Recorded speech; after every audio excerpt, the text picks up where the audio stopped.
할렐루야. 오늘은 거룩하고 복된 주님의 날입니다. 우리 다 함께 자리에서 일어나셔서 우리 마음과 뜻과 정성을 다해서 거룩하신 하나님께 예배드리겠습니다.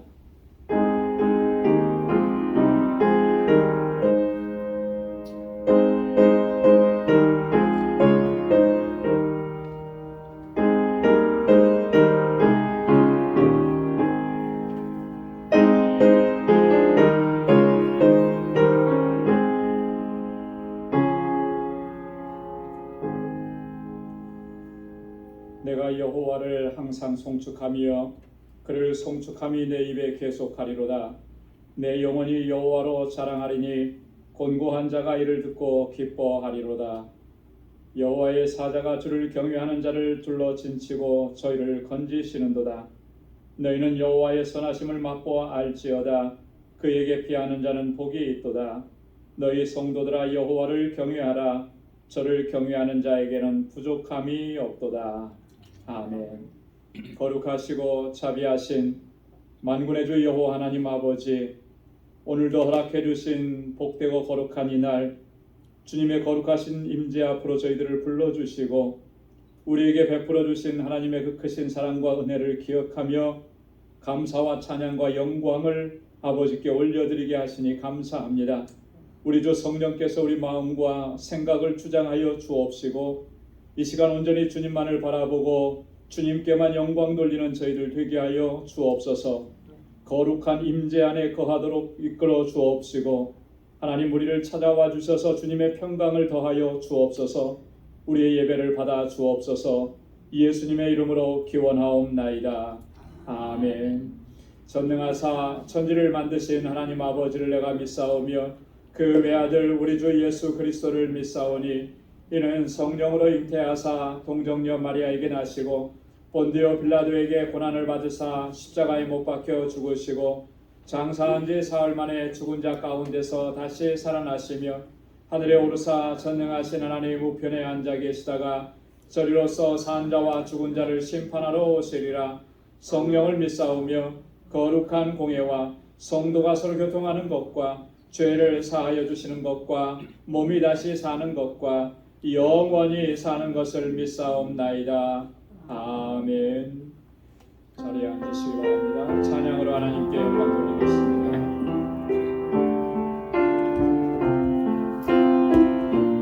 주님께 고백하겠습니다. 주를 향한 나의 사랑을, 주를 향한 나의 사랑을 주께 고백하게 하소서. 아름다운 주의 그늘 아래 살며 주를 보게 하소서. 주님의 말씀 선포될 때에 땅과 하늘震동하리니 나의 사랑 고백하리라. 나의 구주 나의 친구 부드러운 주의 속삭임, 부드러운 주의 속삭임, 나의 이름을 부르시네. 주의 능력 주의 영광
주의 은혜로 용서하시고 나를 자녀 삼아주셨네. 나의 사랑 고백하리라. 나의 구주 나의 친구 전부여 의지없소서. 전부여 의지없소서. 손 들고 옵니다. 주 나를 받게 하시면 나오리가 내 죄를 씻기 위하여 내 죄를 씻기 위하여 피 흘려 주시니 고백게 하는 마음으로 주 앞에 옵니다. 전부터 계신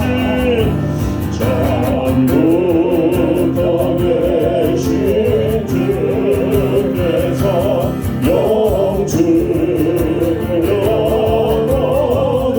영주로는 보혈로 구해 주시니 그 사랑하여 내 죄를 씻기어요.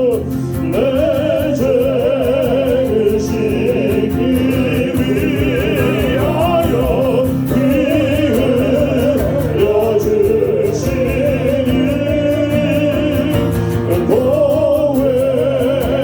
고백하는 마음으로 주 앞에 옵니다. 예수장 우리 손들고 찬양드리겠습니다. 예수 주님 내려옵니다. 큰 권능께 권능 받아서 주 앞에 구한 주 앞에 구한 모든 권능 얻겠습니다. 내 죄를 씻기하여 내 죄를 씻기 위하여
은혜의 하나님, 많은 사람들 가운데서 구별하여 주의 백성으로 택함을 받게 하시고 주님을 섬기게 하시니 진심으로 감사드립니다.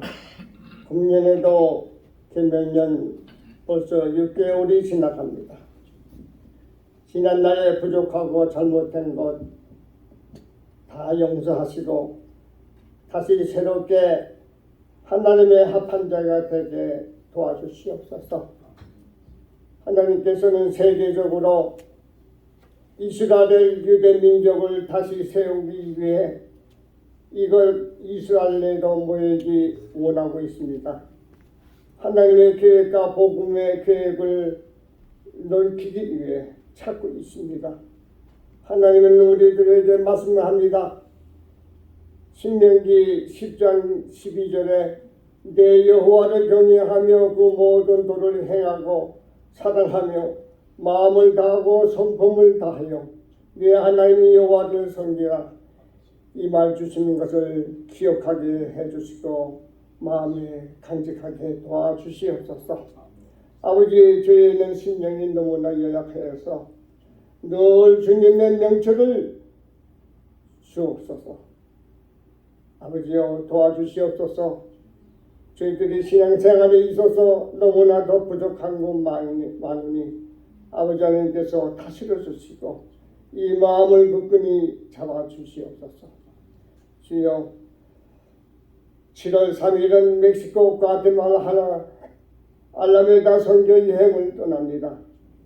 선교단원들과 사역하는 모든 분들이 훈련이 잘 되어서 사역에 성공하도록 선교 활동에 열매 맺도록 인도하여 주시고 우리에게 기쁨이 되고 하나님 앞에 영광 돌리는 귀한 사역이 되도록 도와주시옵소서. 오늘은 단기 선교를 위한 특별 헌금을 준비합니다. 최선을 다하는 방주 성도가 되게 하옵소서. 우리 마음속에서 비롯되는 내적 긍휼하심과 자비의 사랑을 이루게 하옵소서. 방주교회를 위해서 기도합니다. 부흥 발전되게 하시고 담임 목사님, 전도사님, 직분자들 그리고 각 부서 리더들과 교사들 지휘를 허락해 주시고 주일학교 그리고 뉴스그룹 EM 성장과 발전을 고대합니다. 주님 도와주시옵소서. 그리고 비택된 직분자들에게 힘주시고 훈련을 잘 받도록 하나님께서 인도해 주시옵소서. 목사님이 이제 말씀을 전합니다. 이 자리에 뜨거운 성령이 임하게 하시고 우리의 마음을 하나님을 향하여 소리 높여 주여 외치는 이 시간이 되도록 마음을 열어주시옵소서. 아버지여, 우리는 늘 부족해서 주님께 부르짖지만은 주님께서 응답하신 것을 모르고 지날 때가 너무나 많습니다. 아버지여, 꼭 이 시간은 응답받는 주님의 역사가 필요합니다. 도와주시옵소서. 우리의 마음을 주관하여 주시옵소서. 하나님을 바로 알고 섬기게 도와주시옵소서. 모든 것 감사하고 예수님 받들고 기도하였습니다.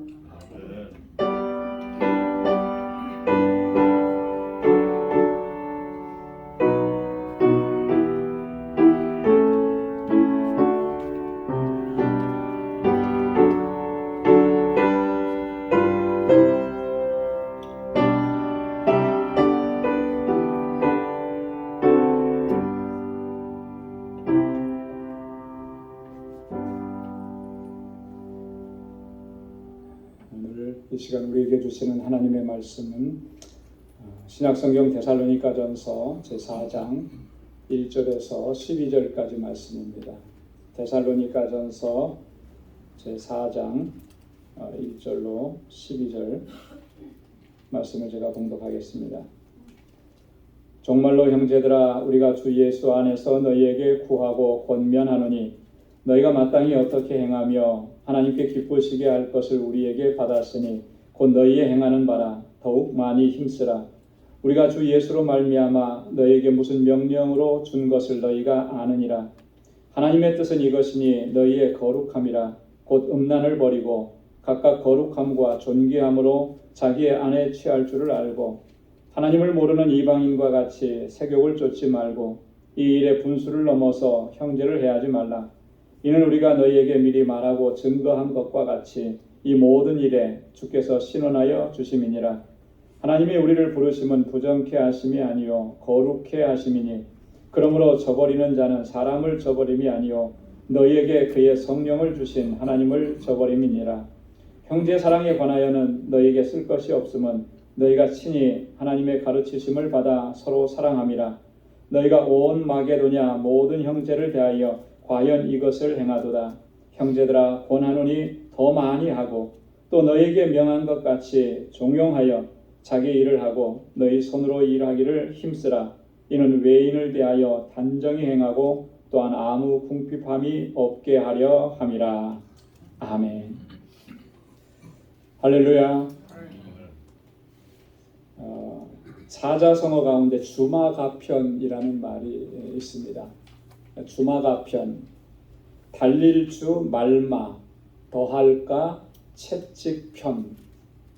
달리는 말에 채찍을 가한다, 그런 의미죠. 지금 어떤 일을 잘 하고 있는데 더 열심을 내고 더 잘하라라고 하는 의미로 채찍을 가한다. 그래서 이런 채찍은 격려의 채찍이죠. 독려하는 채찍입니다. 그래서 그것이 힘이 되고 또 약이 돼서 결과적으로 보면은 기대했던 것 이상의 결과를 이렇게 내는 경우들, 이런 경우들이 종종 있습니다. 오늘 함께 봉독한 본문의 말씀은 사도 바울이 지금 데살로니가 교회 성도들에게 지금 이렇게 독려하고 있는 그런 모습입니다. 여러분, 이 바울에게 있어서 데살로니가 교회는 굉장히 참 그 마음을 따뜻하게 하고 바울의 마음을 행복하게 하고 기쁘게 하는 그런 교회였습니다. 그리고 이 데살로니가 교회를 생각하면 바울은 늘 감사한 것이 넘쳐났던 그런 교회예요. 이 데살로니가 교회를 보면서 사실 우리 교회가 그런 교회가 됐으면 참 좋겠다, 그런 생각이 많이 들었습니다. 이 데살로니가전서 1장 2절로 3절 말씀에 보면 바울이 이런 이야기를 합니다. 우리가 너희 무리를 인하여 항상 하나님께 감사하고 기도할 때에 너희를 말함은 너희의 믿음의 역사와 사랑의 수고와 우리 주 예수 그리스도에 대한 소망의 인내를 우리 하나님 아버지 앞에서 쉬지 않고 기억함이니 그랬습니다. 이 데살로니가 교회를 인해서 내가 항상 하나님 앞에 감사하고 기도할 때마다 너희를 빠뜨리지 않고 기도한다. 그리고 하나님 앞에서 우리가 쉬지 않고 너희를 기억하고 또 기도하는데 그 내용의 중심이 뭐냐면 너희의 믿음의 역사, 너희의 사랑의 수고, 너희의 우리 주 예수 그리스도에 대한 소망의 인내, 이것을 기억하면서 늘 감사한다, 이렇게 이야기하는 거죠. 이 데살로니가 교회는 믿음으로 역사하는 그런 교회였습니다. 믿음으로 사역하는 교회였다라고 하는 거죠. 온 성도들이 믿음으로 하나가 되어서 무슨 일을 하더라도 인간적인 방법으로 그렇게 일을 하는 것이 아니라 믿음으로 그 일들을 감당해내는 거예요. 이게 굉장히 중요한 거죠. 교회는 믿음의 공동체 아닙니까? 그죠? 그래서 어떤 사역을 해도 믿음으로 감당을 해야 하는 거예요. 믿음으로 하지 않는 그 모든 일들은 하나님께서 기뻐하실 수가 없는 거죠. 또 사랑의 수고가 넘치는 교회였다. 얼마나 그 사랑이 풍성하게 넘쳐났으면 바울이 그렇게 얘기했겠습니까? 정말 그들의 사랑은 희생적인 사랑이에요. 이후에도 제가 한번 후반부에 같이 또 말씀을 나눌 건데요. 이 데살로니가 교회는 그런 교회였어요. 예수 그리스도에 대한 소망으로 이 어려움과 환난과 고난들을 잘 이겨내고 끝까지 믿음으로 승리하는 그런 교회였다라고 하는 거예요. 초대 예루살렘 초대 교회들은 다 이런 어떤 신앙적인 어려움이 있었습니다. 박해가 있었고 환난이 있었고, 그거 사실 우리가 상상하기도 어려울 만큼 그런 어떤 심각한 핍박과 박해였죠. 그런 것이 있음에도 불구하고 예수 그리스도를 바라보면서 참아내고 인내하고 견디어내는 거예요. 주님께 대한 소망이 있었기 때문에 그 환난을 핍박을 이겨낼 수가 있었던 것이죠.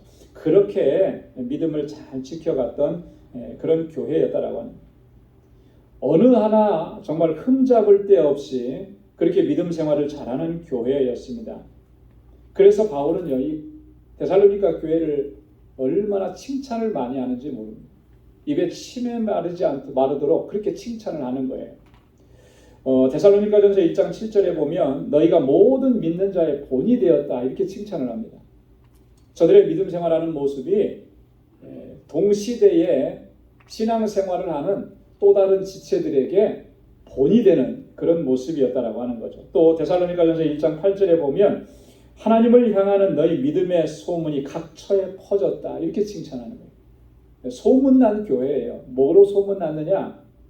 믿음 생활 잘하는 것으로 소문나 있었다라고 합니다. 여러분 이게 굉장히 대단한 칭찬 아닙니까? 그죠? 굉장한 최고의 칭찬이에요. 교회가 건물이 커서 멋있다. 이것도 칭찬이 될 수 있는데 그건 본질적인 칭찬이 아니죠. 교회에 성도들이 많이 모인다. 이것도 칭찬이 될 수 있는데 그게 사실은 본질은 아니에요. 교회는 믿음의 공동체이기 때문에 믿음으로 살아가는 모습이 모든 사람들에게 본이 되고 각처에 그것이 소문이 났다.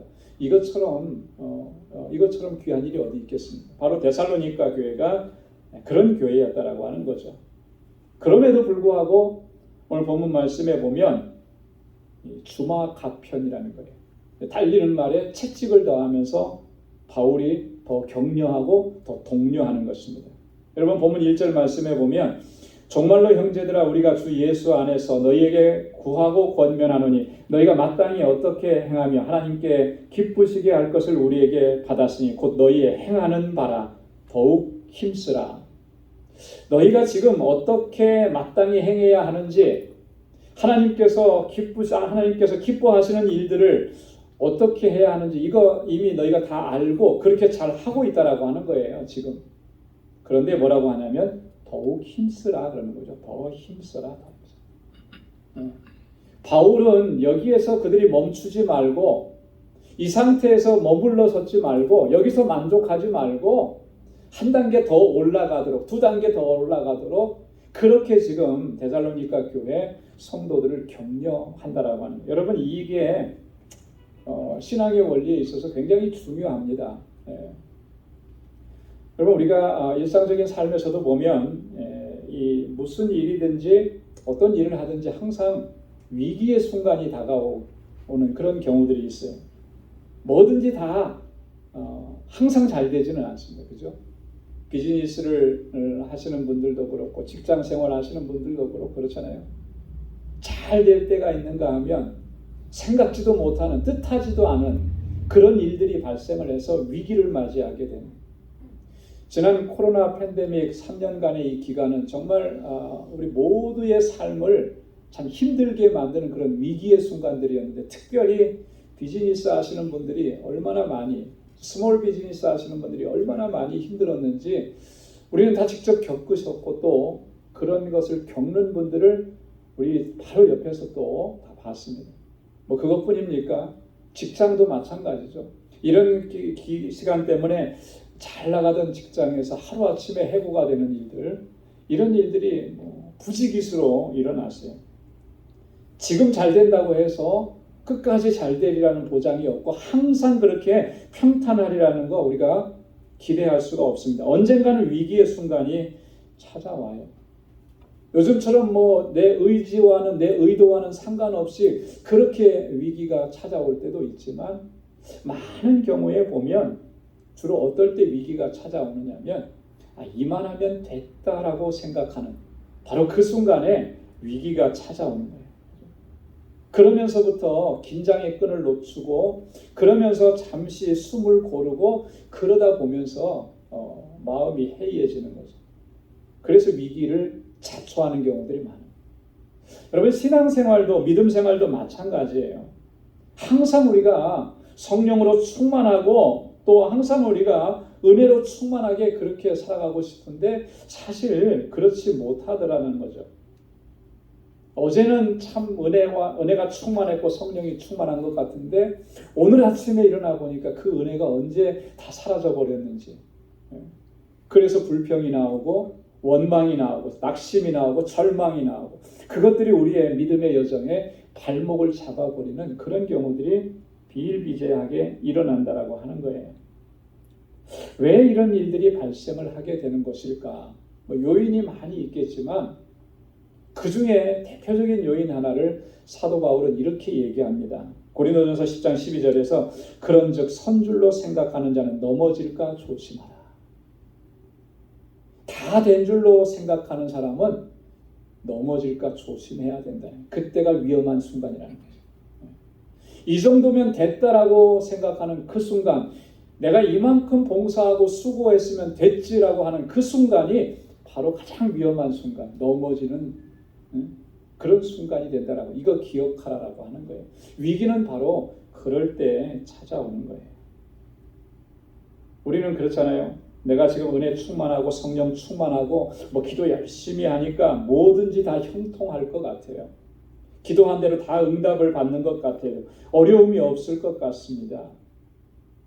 이제는 문제없이 다 만사 형통할 것 같고 일사천리로 나아갈 것 같고 그런 생각이 들어요. 여러분, 그런 생각이 들 때가 가장 위험한 거예요. 그 순간부터 우리의 마음은 흐트러지기 시작하는 것이고 점점 무너져 내리기 시작하는, 은혜도 상실하게 되고 능력도 상실하게 되고 열정과 사모하는 마음도 점점 식어지게 되는 겁니다.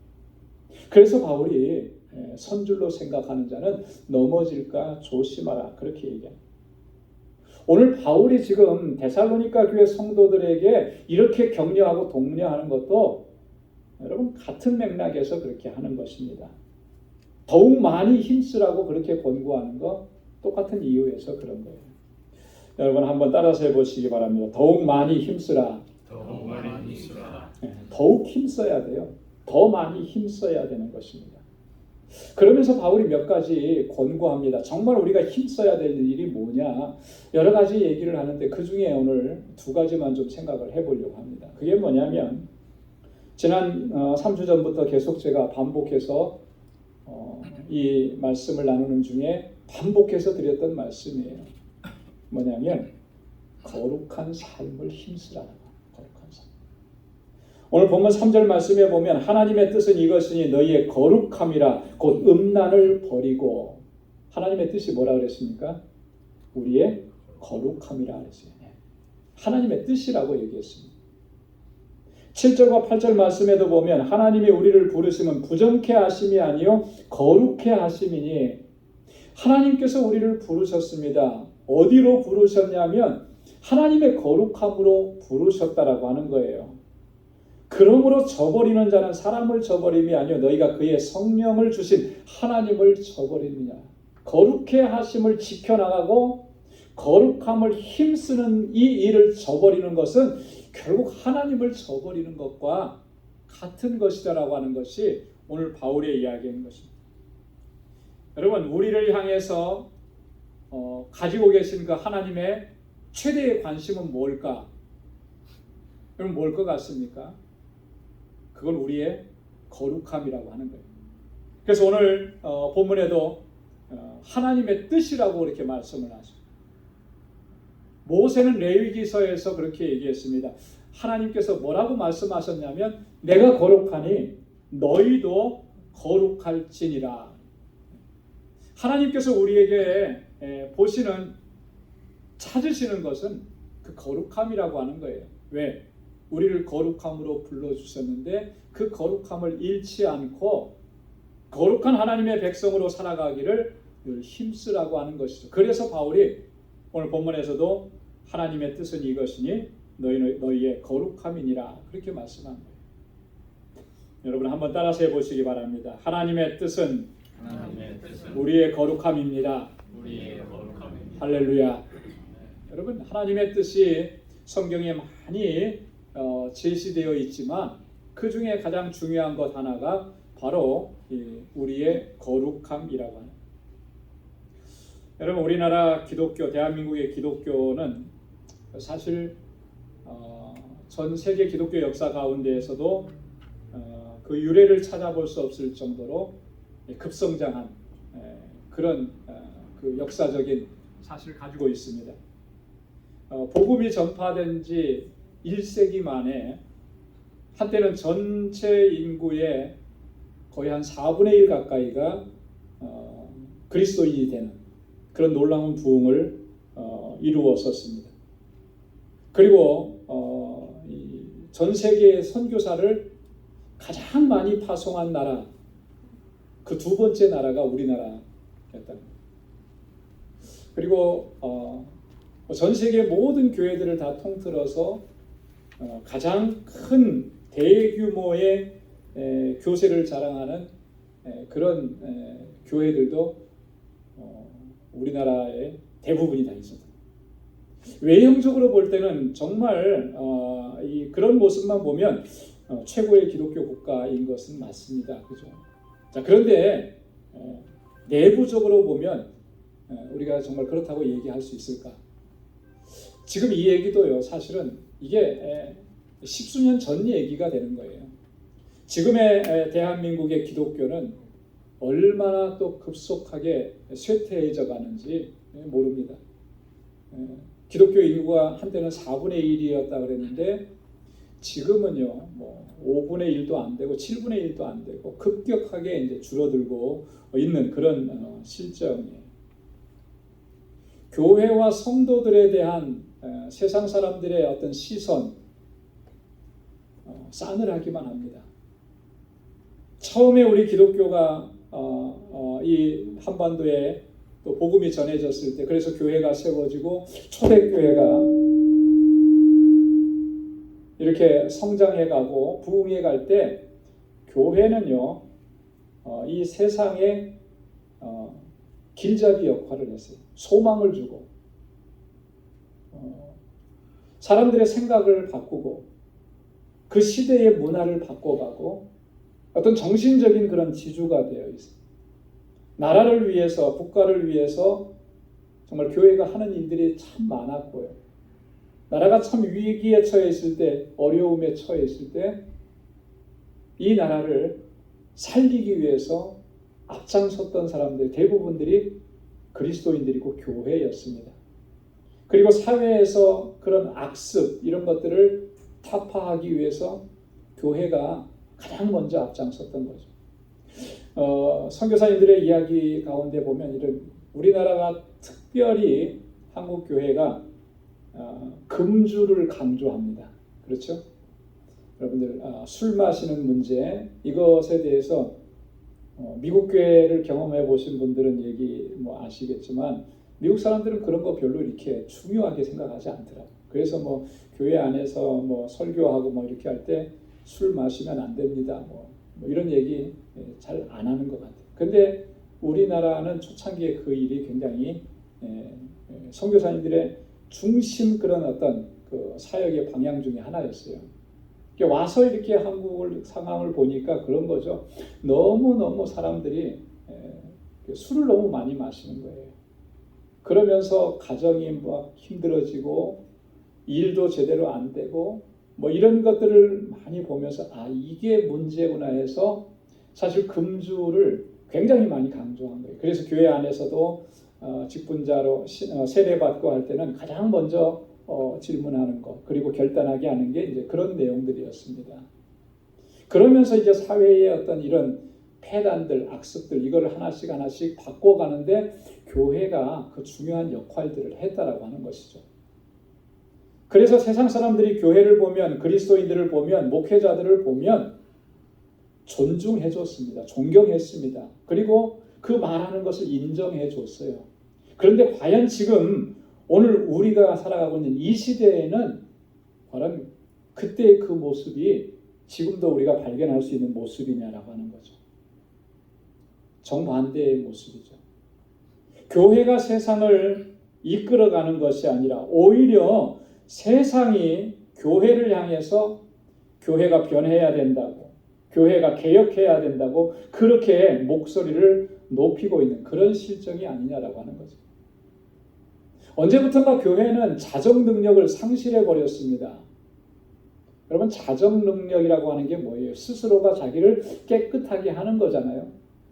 스스로가 깨끗하게 할 수 있다라고 하는 건 뭡니까? 내가 더럽다라고 하는 걸 아는 거예요. 깨달은 겁니다. 그러니까 이게 깨끗해져야만 한다라고 하는 거죠. 이게 자정 능력이거든.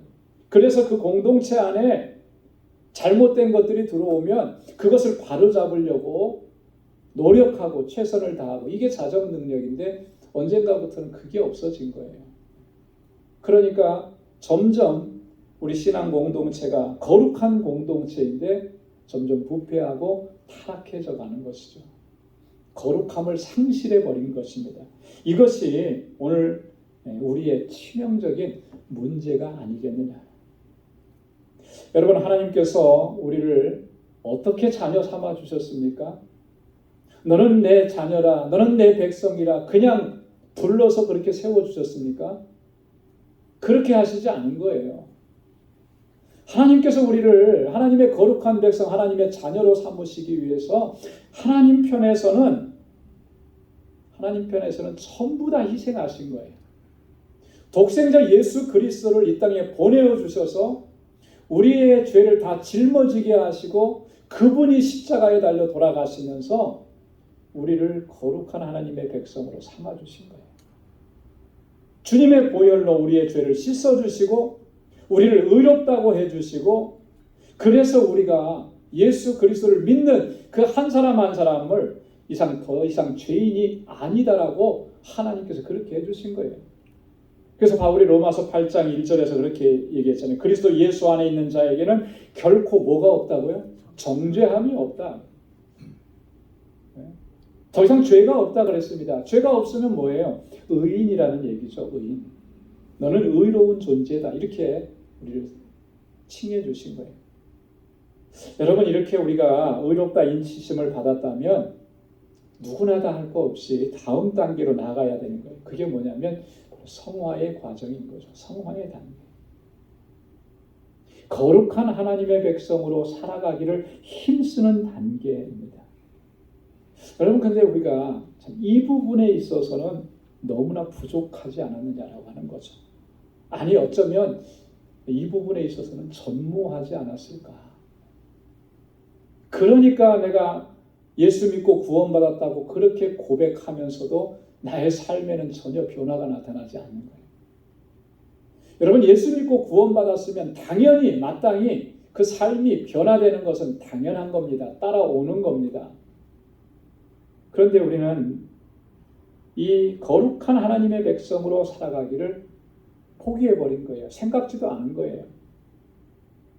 그러니까 오늘날 교회의 모습들이, 오늘 그리스도인들의 모습들이 항상 이런 모습으로 나타날 수밖에 없다라고 하는 거예요.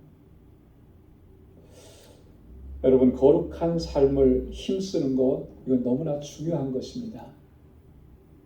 어떻게 하는 것이겠는가? 두 가지로 생각을 해볼 수가 있는데, 첫째는요, 오늘 본문에서 바울이 권고하고 있는 것처럼 하나님을 모르는 이방인들처럼 그렇게 행하지 말라라고 하는 거예요. 오늘 5절과 6절에 보니까 하나님을 모르는 이방인과 같이 세욕을 쫓지 말고 이 일에 분수를 넘어서 형제를 해하지 말라. 이방인처럼 살아가지 말라는 거예요. 하나님을 모르고 살아갔을 때 그때로 족하다라고 하는 것이죠. 에베소서 4장 17절에서 바울은 또 이렇게 얘기했습니다. 이제부터는 이방인이 그 마음에 허망한 것으로 행함같이 너희는 행하지 말라. 또 에베소서 4장 22절에 보면 너희는 유혹의 욕심을 따라 썩어져가는 구습을 쫓는 옛사람을 벗어버리고, 한마디로 말하면 이런 겁니다. 세속적인 삶, 세상에서 즐기던 삶, 세상에서 만족을 얻던 그런 삶, 하나님을 모르고 살아가던 그런 사람들이 살아가는 그 삶의 형식, 방식 철저하게 경계하고 주의해야 한다라고 하는 것입니다. 이것이 첫 번째인 거예요. 그리고 두 번째로는 로마서 12장 2절에서 바울이 말하고 있는 것처럼 하나님의 선하시고 기뻐하시고 온전하신 뜻이 무엇인지 분별해야 됩니다. 하나님의 뜻이 무엇인지 생각해요. 여러분, 우리가 살아가면서 정말 항상 기억해야 되는 거, 늘 생각해야 되는 것은요. 우리가 어떻게 해야 더 성공적인 삶을 살 수 있는 것인가? 어떻게 해야 내가 출세할 수 있을까? 어떻게 해야 우리 자녀들이 정말 남부럽지 않게 살 수 있을까? 여러분, 이런 것들로 채우는 것이 아니고요. 우리의 생각 속에, 우리의 마음 속에 채워져야 되는 것은 뭐냐면 오직 한 가지예요. 하나님의 뜻이 무엇인가? 어떻게 하면 내가 하나님의 뜻대로 살아갈 것인가? 어떻게 해야 하나님께서 기뻐하시는 삶을 살 수 있을 것인가? 여러분, 이 줄은 결코 놓쳐서는 안 된다라고 하는 거예요. 이걸 놓는 순간에 우리는 거룩함을 상실해 버리게 되는 거예요. 여러분, 사도 바울의 경고를 우리는 정말 가볍게 여겨서는 안 됩니다. 오늘 7절과 8절 말씀에서 그랬잖아요. 다시 한번 우리가 한 목소리를 읽어보도록 하겠습니다. 7절, 8절 다 같이요. 하나님이 우리를 부르심은 부정케 하심이 아니요 거룩케 하심이니 그러므로 저버리는 자는 사람을 저버림이 아니요 너희에게 그의 성령을 주신 하나님을 저버림이니라. 여러분, 이건 경고입니다. 경고예요. 하나님이 우리를 부르시면 거룩케 하심이라 그래요. 이를 저버리는 것은 너에게 성령을 주신 하나님을 저버리시는 것. 무서운 경고죠. 이 말씀을 우리가 꼭 기억해야 할 줄로 믿습니다. 두 번째로는요, 뭘 더 많이 힘쓰라 그랬냐면 서로 사랑하기를 더 많이 힘쓰라 그렇게. 오늘 9절과 10절 말씀에 보면 형제 사랑에 관하여는 너희에게 쓸 것이 없으면 너희가 친히 하나님의 가르치심을 받아 서로 사랑합니다. 너희가 온 마게도냐 모든 형제를 대하여 과연 이것을 행하도다. 형제들아 고나노니 더 많이 하고 더 많이 하고. 이 데살로니가 교회는 앞에서도 말씀을 드렸던 것처럼 정말 넘치는 사랑으로 서로를 섬기는 그런 교회였다 그랬잖아요. 바울이 그거를 너무나 감사하게 생각하고 기쁘게 생각했다 그랬죠. 그들의 섬김은 자신들의 공동체 안에만 머물러 있지는 않았습니다. 여기 보니까 온 마게도냐 모든 형제에 대해서, 마게도냐라고 하는 것은 지금 우리식으로 얘기하면 뉴욕주 뭐 이런 거예요. 그 지역을 얘기하는 것입니다. 한 지역, 한 도시를 얘기하는 게 아니고 그 흩어져 있는 모든 지체들에게, 모든 사람들에게까지 그들의 사랑이, 그 사랑의 수고가 넘쳐났다라고 하는 거예요. 여러분, 이 데살로니가 교회가 뭐가 대단한 교회여서 뭐 부유한 교회에서 그렇게 했느냐면 그렇지 않아요. 이 데살로니가 교회도 참 연약하기 그지없고 핍박과 박해가 많은 그런 교회였고 그 구성원들 자체도 다들 힘들고 어렵게 사는, 당시의 사회 계층에서 가장 하층 계급에서 사는 그런 사람들로 이루어진 교회였습니다.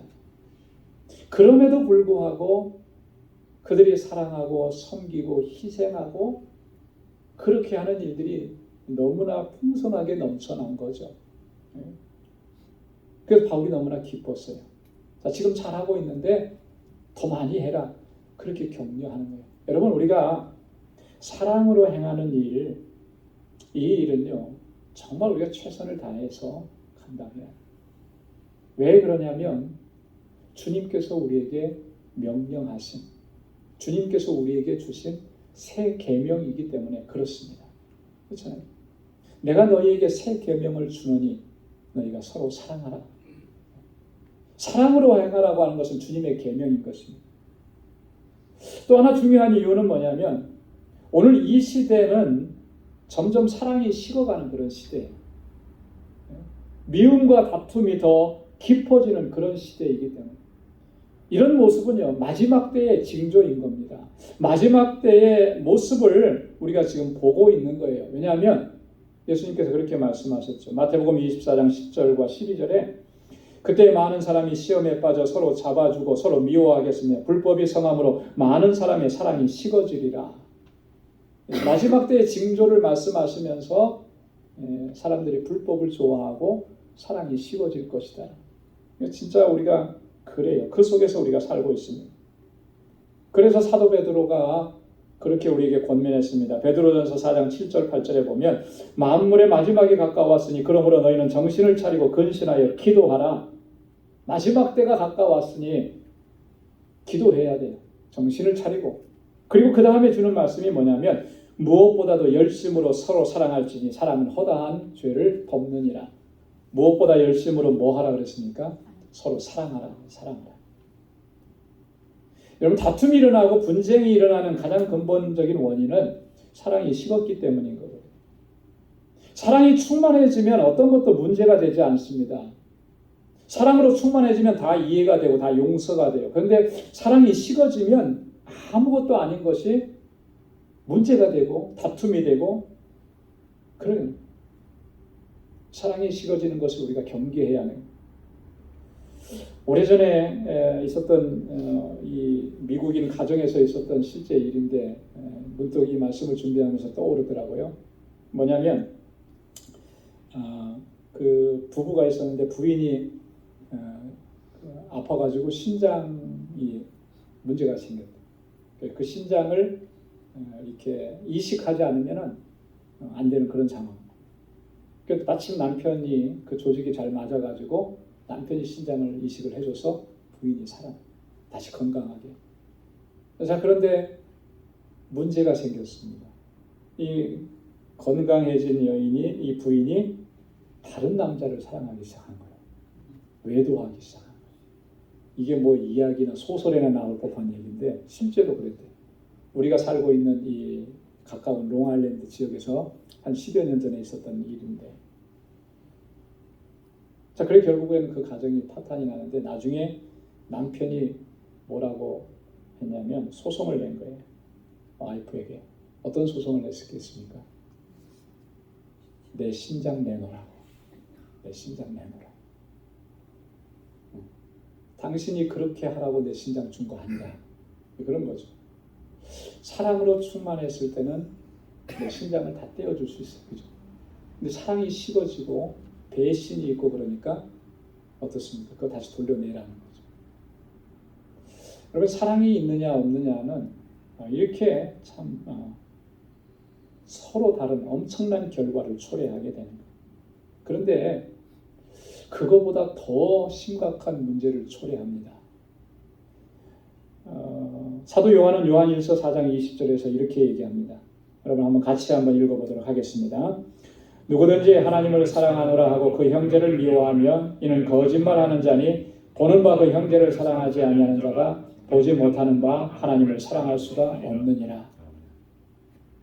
여러분, 이 말씀은요, 좀 우리가 깊게 묵상을 좀 해야 돼요. 너무나 중요한 말씀이기 때문에. 하나님을 사랑하노라 하고 그 형제를 미워하면 이는 거짓말하는 자네. 뭐가 거짓말이라는 거죠? 하나님 사랑한다라고 하는 것이 거짓말이라고 하는 거죠. 보는 바 그 형제를 사랑하지 않는 자가 보지 못하는 바 하나님을 사랑할 수가 없는 거예요. 내 사랑의 대상이 지금 내 눈앞에 있는데 그도 사랑하지 못하는데 내 이 육체적인 눈으로 보이지 않는 그 하나님을 사랑한다고 말할 수 있느냐? 그거는 불가능한 일이다라고 하는 거예요. 그럼 이게 굉장히 중요한 겁니다. 그래서 여러분, 이 형제를 사랑하고 자매를 사랑하고 이 공동체를 넘어서서 이웃을 사랑하는 문제는 단순히 그들에게 어떤 동정을 하고 내가 가지고 있는 것을 나눠주고 이런 차원의 문제가 아니고 하나님과 나와의 관계, 믿음의 문제라고 하는 거예요. 나의 이 믿음이 정말 진실한 믿음인가? 하나님 사랑한다라고 하는 것이 이게 정말 하나님 사랑하는 것인가? 예수님께서 말씀하시기를 어떤 사람이 와서 예수님에게 물었잖아요. 율법의 가장 첫 번째 계명이 뭐냐고 그렇게 물었을 때 예수님의 대답은 뭐였습니까? 하나님을 사랑하고 내 이웃을 내 몸과 같이 사랑하는 것이다. 두 가지를 다 말씀을 해주신 거예요.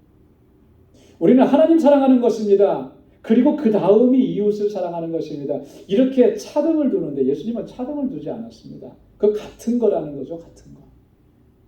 우리가 여기서 이걸 놓쳐버리는 거예요. 이웃 사랑이 곧 하나님 사랑이고 하나님 사랑이 곧 이웃 사랑이라고 하는 것을 놓쳐버리니까 이 차이를 굉장히 크게 두는 거예요. 아니요, 아주 멀리 둬버리는 거죠. 그래서 나는 하나님 사랑합니다, 하나님 믿습니다, 하나님 예배합니다 하는데 돌아서서 정말 사랑이 필요한 그 사람에게는 눈길조차 주지 않아요. 제가 좀 좀 부끄러운 고백이긴 한데요. 그런 마음이 좀 들었었습니다. 그러면서 어떤 마음이냐면, 뭐 여러분들 다 아시는 분은 아실 거예요. 저희 교회에 항상 찾아오시는 분이 있어요. 좀 도와달라고 찾아오시는 분이 한 달에 한 번, 두 달에 한 번 이렇게 찾아와요. 몇 년째 지금 이제 저희 교회 오시는데, 처음에는 뭐 1년에 한두 번 오시더라고요. 1년에 한두 번 뭐 이렇게 불편함이 없었어요. 근데 얼마 지나지 않고는 이제 거의 한 달에 한 번씩 오시는 것 같아요. 지난번에 오셨을 때는 밑에서 제가 안 보이니까 이제 저를 찾으셨대요. 그리고 예배당 위에까지 이제 올라오셨대요. 그러면서 순간적으로 무슨 마음이 들었냐면, 좀 마음이 좀 불편한 거예요. 조금 짜증스러움이 생기더라고요. 왜 이렇게 이제는 점점 오시는 날짜가 간격이 좁아지네. 이제는 2주마다 한 번씩 오시겠네. 자꾸 이런 생각이 드니까 이게 내가 좀 잘못하는 건가? 뭐 별의별 생각이 들면서 막 그런 생각이 많이 들어요. 그래서 좀 순간적으로 좀 저 스스로에 대해서도 좀 당혹스러웠어요. 그러면서 문득 내가 왜 그런 마음을 먹게 되었을까? 돌아보게 되더라고요. 돌아보면서 내가 지금 뭔가 대단한 것을, 중요한 것을 놓치고 있구나. 그러면서도 사랑을 얘기하고 섬김을 얘기하고, 언제부턴가 나의 마음속에 정말 그분이 안타까워서 어떻게라도 그분이 좀 건강하셨으면, 교회를 찾아온 분인데 교회 안에 들어와서 예배는 드리지 못할 망정 교회 입구까지 와서 도와달라고 하는 분인데, 내가 그 영혼을 바라보지 못하고 자주 찾아오는 것에 대한 불편함을 느끼면서 그분을 정말 진심으로 내가 대하지 못했구나. 내가 너무나 회개가 많이 됐어요. 제가 이거는 아니지 않느냐. 그러면서 어느 순간에 저분이 예수님일 수도 있겠다. 저는 예수님일 수도 있겠다. 예수님께서 마태복음 25장에서 그렇게 말씀을 하셨잖아요. 오른편에 있는 양, 또 왼편에 있는 염소, 그렇게 비유된 사람들을 향해서 말씀. 내가 배고프고 내가 굶주리고 그랬을 때 너희는 나를 돌아보지 않았고, 내가 옥에 갇혔을 때 찾아보지 않았고. 예수님은요 항상 그러신 것 같아요. 멋지고 화려하고 이런 모습으로 우리에게 다가오시는 것이 아니라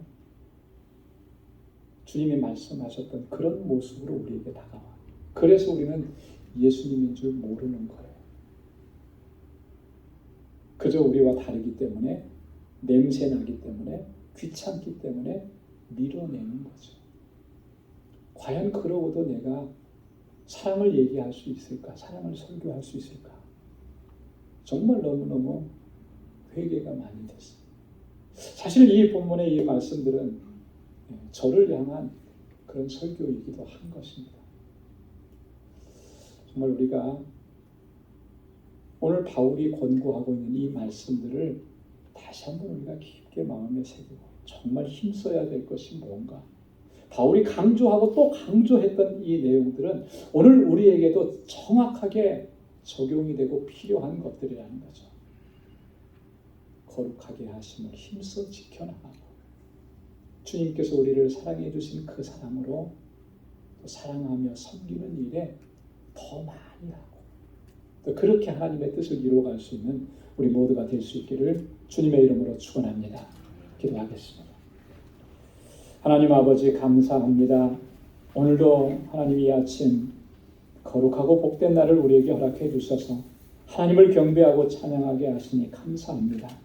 하나님 이 은혜에 대한 감격이 우리 안에서 조금 더 식어지지 않도록 도와주옵시고, 나를 부르신 그 하나님의 부르심에 합당하게 살아갈 수 있는 우리 모두가 되게 하여 주옵소서.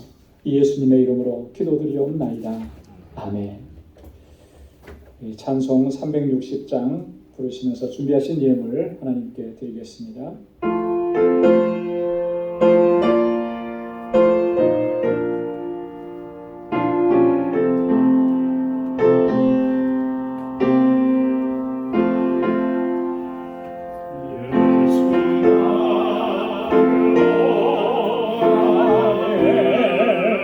예수 나를 오라네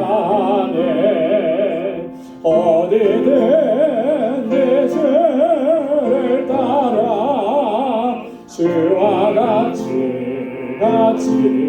가려네 주의 인도하심 따라 주의 인도하심 따라 어디든지 주를 따라 주와 같이 가려네 겟세마네 동산까지 주와 함께 가려 하네 피땀 흘린 동산까지 주와 함께 가려네 주의 인도하심 따라 주의 인도하심 따라 어디든지 주를 따라 주와 같이 가려네 심판하실 자리까지 주와 함께 가려 하네 심판하실 자리까지 주와 함께 가려네 주의 인도하심 따라 주의 인도하심 따라 어디든지 주를 따라 주와 같이 가려네 주가 계시는 내 내려 나를 항상 돌아보고 많은 영광 보여주며 나와 함께 하시네 주의 인도하심 따라 주의 인도하심 따라 어디든지 주를 따라 주와 같이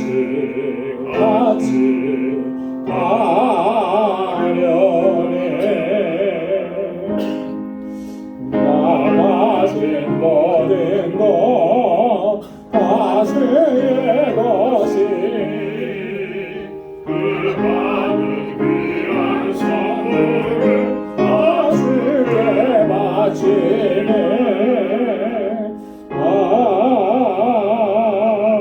아멘. 자비하시고 거룩하신 하나님, 오늘도 우리의 예배를 기뻐 흠양해 주시고 또 예비하신 주님의 은혜로 충만하게 채워주심을 감사합니다. 오늘도 주신 말씀으로 우리로 하여금 새롭게 결단할 수 있도록 도와주시고 하나님의 거룩하신 뜻을 쫓아 살아가기로 주님 앞에 다짐할 수 있도록 역사해 주심을 감사합니다. 이 연약하고 어리석고 우둔한 저희들을 하나님 긍휼히 여겨주시고 불쌍히 여겨주시고 날마다 주님의 강하신 팔로 붙들어 주시고 주님의 그 선하신 손길로 인도해 주셔서 하나님의 기쁨이 되고 주님께 영광 돌리는 삶을 살아가도록 인도하여 주옵소서. 아버지 하나님, 우리에게 베풀어 주신 주님의 사랑과 은혜가 너무나 크고 놀랍습니다. 만입이 있어도 다 감사할 수 없고 우리의 모든 것을 다 드려도 주님 앞에 감사를 표현할 수가 없습니다. 하나님, 그렇지만 오늘도 그 은혜를 기억하며 감사의 마음을 담아 하나님 앞에 예물로 우리의 마음을 담아 올려드리오니 하나님 기뻐 금양하여 주옵소서. 늘 감사하면서 살게 하시고 하나님의 영광을 위해서 살아갈 수 있도록 도와주옵소서. 하나님이 나의 주인이신 것을 인정하고 주의 뜻대로 온전한 순종으로 나아갈 수 있도록 인도해 주옵소서.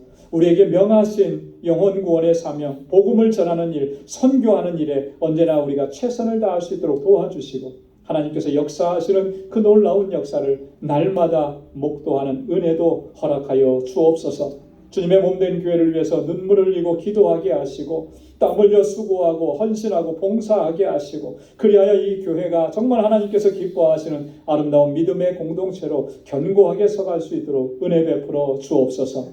우리에게 주신 사랑과 그 은혜를 주님의 복을 이제는 나누며 살게 하시고 내 이웃을 내 몸과 같이 사랑하라고 하신 하나님의 말씀, 주님의 말씀을 온전하게 순종하며 살아가는 저희들 되게 하여 주옵소서. 그래서 이곳으로부터 정말 주님의 사랑이 세상 가운데 넘쳐나도록 도와주시고 그래 세상을 변화시켜 나가 주님께로 인도하는 이 사명 잘 감당하는 우리 방주 공동체 되도록 도와주옵소서. 오늘도 하나님 교회 구석구석에서 여러 모양으로 섬기고 수고하는 사랑하는 주의 종들의 그 헌신과 수고를 하나님 기억해 주시고 주의 은혜로 가득히 채워 주옵소서. 모든 것 감사하고 예수님의 이름으로 봉헌 기도드리옵나이다. 아멘. 전후좌우에 계신 분들과 함께 인사 나누시기 바랍니다. 샬롬, 주님의 평강이 함께하길 바랍니다. 사랑합니다. 축복합니다. 우리 같이 가까이 찾아가셔서 압수도 해주시고 인사 나눠주시기 바랍니다. 특별히 오늘 파더스데이입니다. 우리 모든 아버님들께 하나님의 은혜와 주님의 평강이 가득하길 바랍니다. 한 가정의 가장으로서 정말 어깨에 무거운 짐을 지고 또 이렇게 최선을 다하시는 우리 모든 아버님들에게 하나님의 은혜, 주님의 평강이 강건케 하심이 늘 넘쳐나기를 바랍니다. 감사합니다. 교회 소식입니다. 우리 단기 선교 이제 2주 앞으로 다가왔습니다. 여러분 집중적으로 더 많이 기도해 주시고 격려해 주시고요. 지금 엊그저께 우리 선교사님하고 통화하니까 지금 그 바달라 하라가 이상 기온이어서 좀 무지 덥대요. 거의 뭐 섭씨로 40도 가까이 올라간다고. 그 웃음은 이번에 고생 좀 하시는 그런 것 같아요. 정말 그런 일이 한 번도 없었어요. 근데 지금 중미 지역이 전체가 그렇대요. 비가 안 와가지고 그 며칠 전에도 그 니카라과 선교사님하고 통화할 때도 거기도 100도 뭐 이렇게 넘는다고 했거든요. 니카라과에서 100도 넘으면 그거는 정말 그 너무너무 힘든 거예요. 거기는 굉장히 휴밋한 이런 지역. 비가 안 와서 그런 거예요. 비가 안 와서. 그런데 제가 일기예보를 쭉 7월 달 끝까지 보니까 다행히 그래도 감사하게 7월 달에 80도대로 떨어지더라고요. 그래서 너무 감사하고 여러분 날씨까지도 주관해 주시도록 여러분 집중적으로 기도해 주시면 고맙겠습니다. 오늘 2부 친교 후에 이 선교팀하고 우리 여선교회에서 물품 정리를 좀 하겠습니다. 여러분 다 수고해 주시면 좋겠고요. 오늘 2부 친교 후에 주일학교 예배실에서 선교팀 전체 모임을 갖도록 하겠습니다. 다 모두 여기에 우선적으로 참여해 주시기 바랍니다.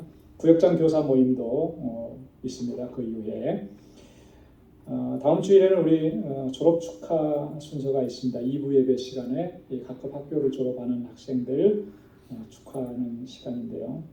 우리 대학생들은 지금 혜인, 제시카, 유니스 이렇게만 기록되어 있는데 여기 빠진 사람이 또 있어요. 우리 캐롤라인, 그 다음에 준혁 이렇게 있습니다. 5명이고 고등학생들 졸업자는 3명, 중학교 1명, 초등학교 1명 이렇게 있습니다.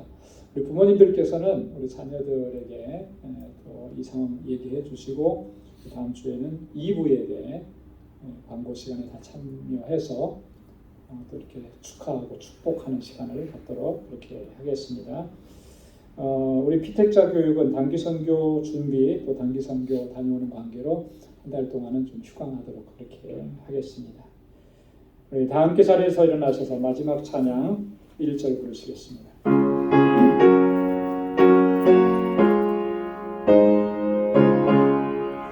내 평생에 가는 길 순탄하여 내 잔잔한 강 같은지 큰 바로를 섞고 어렵든지 나의 영혼은 늘 편하다 내 영혼 평안해 내 영혼 평안해. 아멘. 이제는 우리 주 예수 그리스도의 무한하신 은혜와 하나님 아버지의 크고 놀라우신 사랑과 성령의 위로 교통 충만하심의 역사가 하나님의 뜻을 쫓아 거룩한 하나님의 백성으로 주님께서 우리에게 베풀어 주신 그 사랑으로 사랑하며 섬기며 살아가기로 결단하는 우리 방주의 모든 믿음의 권속들과 저들의 가정과 직장, 생업의 터전과 학업위에 이제로부터 영원까지 함께 하시기를 간절히 축원하옵나이다. 아멘.